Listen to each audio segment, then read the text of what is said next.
This book is a good example of how you can have a classic work, a book that you should have on your bookshelf that is actually quite boring and not that good. So if you want to find out why that is the case, stay tuned.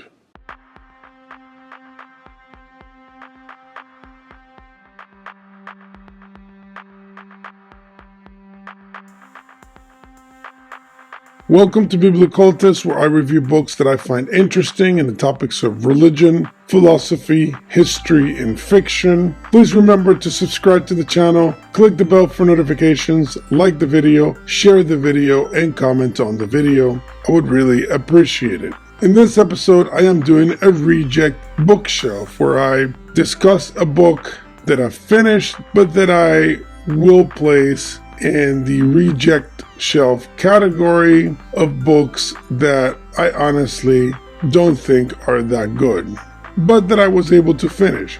If I finished the book and it was just terrible, or I didn't like it, or there was something about it that just doesn't work for me, I will do a reject book review and put it in that category in the playlist. So in this episode, I'm going over The Haunted Hotel and Other Stories by Wilkie Collins. Now, this edition is by Wordworth Editions from 2006.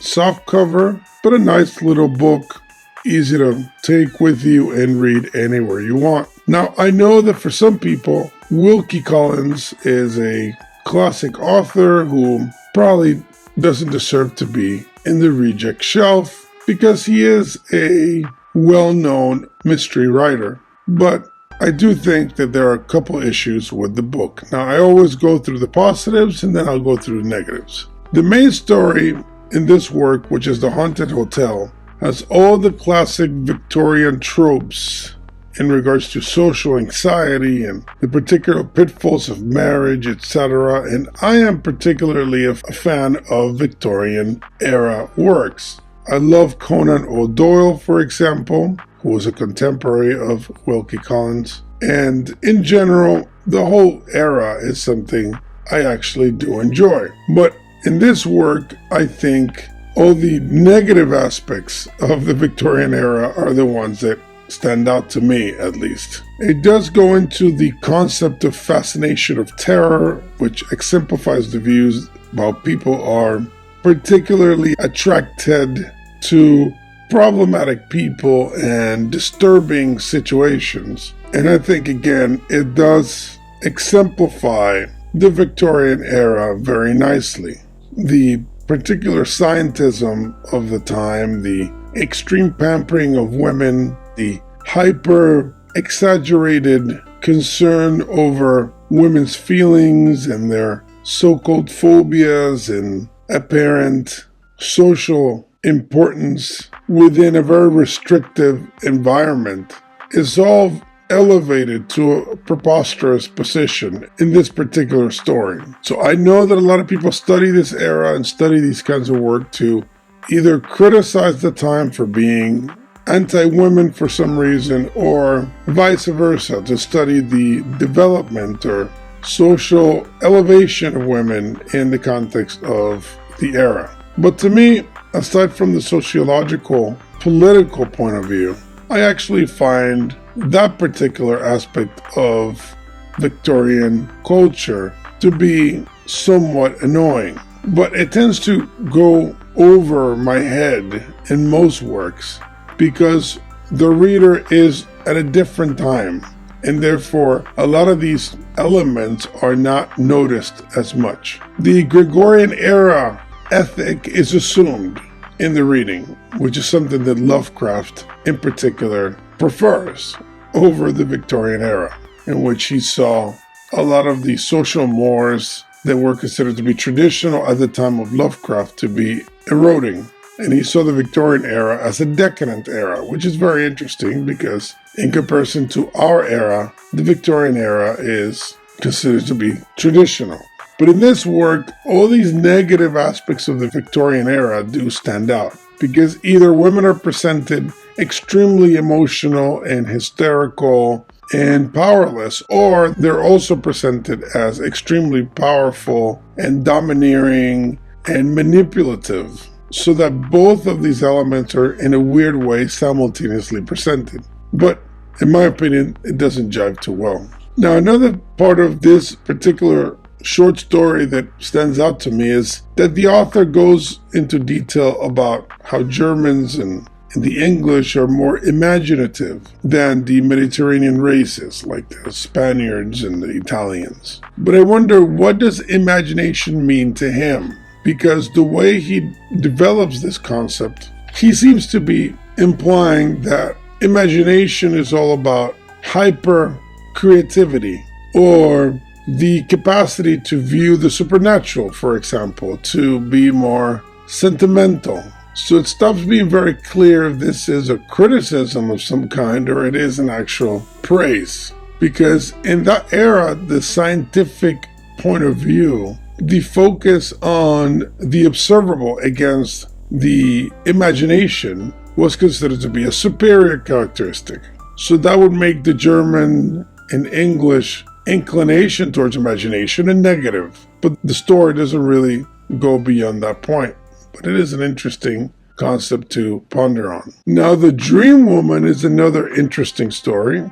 Although, again, this one is about the horror of a henpecked man, a weak man, a simp, as modern people would call it, who is easily dominated by attention from a woman and just general fear and emotional clinginess. A man who doesn't get a lot of attention because he's considered to be of a low character and intelligence and social standing, and then he gets attention and therefore he gets enamored by this and ends up in a horrible situation. But again, it continues that topic that is explored during the Victorian era. He takes it further in that story in particular. Now, in this little book, my favorite story was A Terribly Strange Bed. Now, I'm not going to go in and give details on it because I would spoil the story, but the whole scheme and the crime concept that is being presented there is very, very creative and interesting, and I found it my favorite of the whole work. My second favorite would be The Devil's Spectacles, which is really the last story. And the reason I like that one is because it is a morality tale, a theologically based morality tale, because it goes into the notion of the difference between people's hearts and people's behavior, and whether or not a human being should have access to the intimacy of a person's thoughts and feelings and true opinions. It explores whether or not human beings are a mishmash of horrible intentions with good intentions, praiseworthy intentions. And how do you balance these two ideas? Basically, an acts versus behavior analysis. I actually think this is, again, a very traditionally Christian story, because in traditional Christianity, the conception of your inner sins, the negative thoughts, the evil inclinations, the concupiscence, which also involves a lot of the intentionality aspect of a sin. I wish to do this. This is how I feel. This is what I think should happen. I want to do this, etc., etc. And how that will manifest through will in the real world. Whether or not you have an evil inclination or evil thought, but you do not engage it. And whether or not the righteous is the one who does not act upon these inclinations and desires, but controls them. So the question is, should you be judged by the inclination or by the behavior? If someone is very nice to me and doesn't steal from me and treats me with respect, but internally thinks horrible things about me and he's imagining himself strangling me, does that even matter? As long as the behavior comports with correct action, then whether or not the person has these ill feelings or ill will against me, does that really matter? And that's really what's being explored there. And in traditional Christianity, your concupiscence, your inclination, your inner being is not as important as the outward manifestation of it. I'm not saying that the inner world did not matter in the traditional Christian perspective.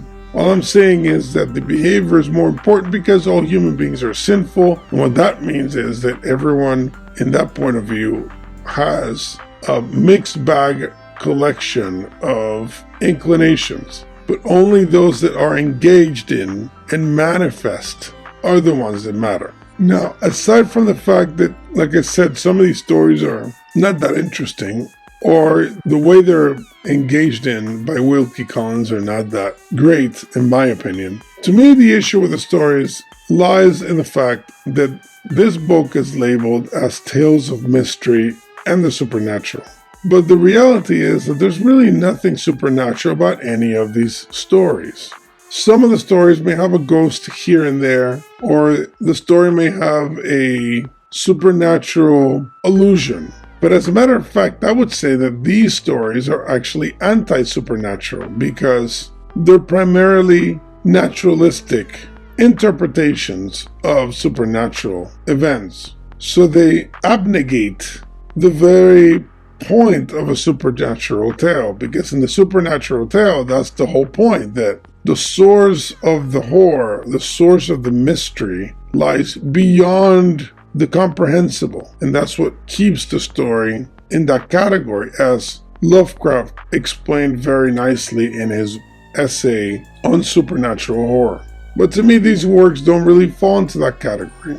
You could put them as mysteries or just traditional fiction, but the supernatural is actually canceled out by his scientific explanations of everything. So I'd rather the book not be labeled like that, if that is the case. Now, I am aware that I would have to read more of Wilkie Collins to get a proper understanding of him as an author. It's possible that this particular collection is just not that good. Authors have all kinds of works, and some are good and some aren't, so it is understandable.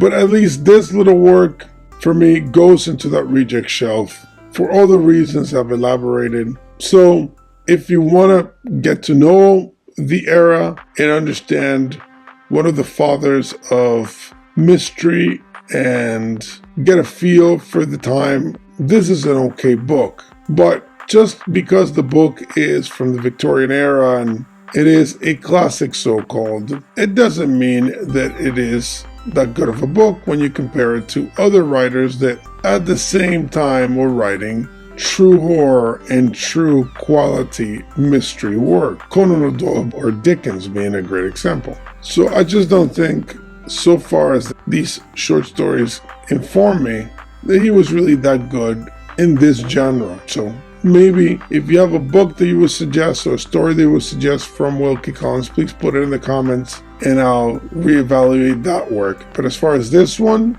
it will indeed go in my reject shelf. So hopefully you enjoyed this very short book review. Please remember to subscribe to the channel, click the bell for notifications, like the video, share the video, and comment on the video. And I would really appreciate your support. So thanks for being with me. See you next time.